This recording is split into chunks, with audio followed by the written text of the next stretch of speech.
السلام عليكم حبيباتي، السلام عليكم اخواتاتي. بعد الصلاة والسلام على خير الانام محمد عليه الصلاة والسلام. نقول لكم مرحبا بكم، ان شاء الله تكونوا كاع بخير في قناة انجح وصفات عبد الله الصديق.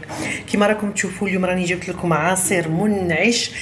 كما قال لك هذا ما يليق في هذا السخانه، عصير منعش بالبزاف ومغذي وميحل الانيميا، وفي عده ان شاء الله عده فيتامينات بزاف اللي يفيدوا الجسم وخصوصا الاطفال ما يبغوش ياكلوا الشمندر. درنا لهم هذه الحيله وان شاء الله تعجبكم هذه الوصفه. عصير رائع، تابعونا للاخير ان شاء الله، ونقول لكم فرجه ممتعه. واللي دخلوا البنات ماذا بكم تتكرموا علينا باللايك والاشتراك، ونقول لكم ان شاء الله يعجبكم وفرجه ممتعه. بسم الله.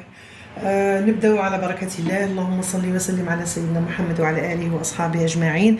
عندنا البيض خاف الشمندر، عندنا نص مشي طايب حتى ذايب، ومشي خضر قريب يطيب. عندنا كميه 2 حبات هكا متوسطه ولا بها بالماء تاعها. عندنا وحده تاع الياغورت، اي ياغورت تفضلوه، بصح ماذا بيكم الياغورت تاع الفريزه تاع الفخاز من نوعيه كيما تحب. عندنا ليمونه كيما هكا، انا رايحه نعصرها. بعد اللي عصرت كاع الليمونه عندنا العسل.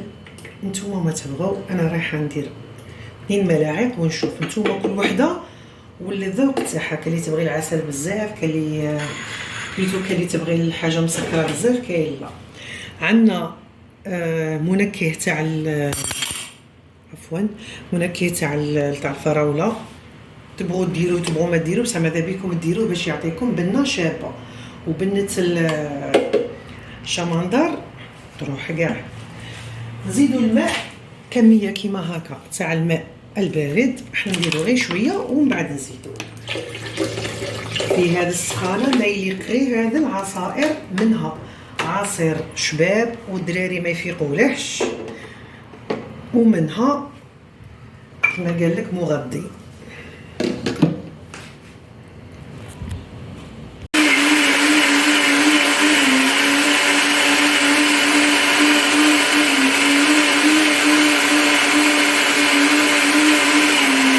العصير تاعنا رانا طحناه، دروك نزيد له شويه تاع السكر. العسل من درته ما جاش حلو بزاف، انا رايحه نزيد له شويه سكر على حساب الذوق، وانتوما كل وحده وما تبغي. ودروك ان شاء الله تشوفوا في التقديم تاعه ان شاء الله.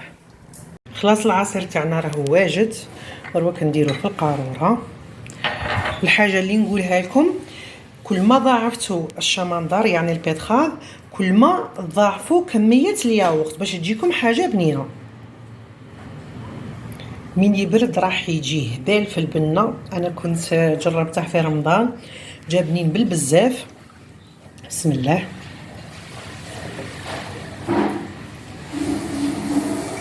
ان شاء الله بالصحه والهنا عليكم. وصفه رائعه. نكمل انايا.